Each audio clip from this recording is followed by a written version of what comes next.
Did you ever wonder where all of our recyclables go? Hedro knows. My name is John Petrich. I've been with the company since 1989. Most of my years being in the cast house as a supervisor overseeing the receiving area. Full pieces on tractor trailers to industrial parts that's shredded and delivered to us.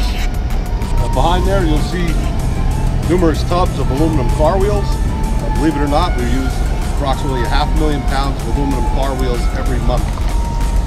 Month to month we receive 10 million pounds of various shapes, sizes, and types and alloys of scrap from the open market that we make new metal with, all part of the recycling.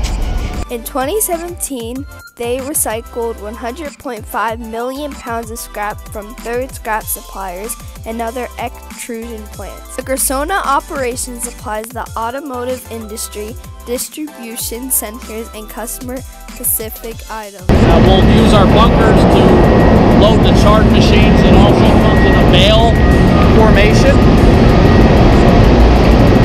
Skids, and another source of way we comes in boxes. All aluminum from the Gersona operation is recycled from dross and saw chips to customer scrap agreements. The Gersona operation casts 1.5 million pounds of log per day. On its continuing efforts to stay a green company, Hedro has recently replaced the lighting within its manufacturing plant from halogen lights to the eco-friendly LED lights.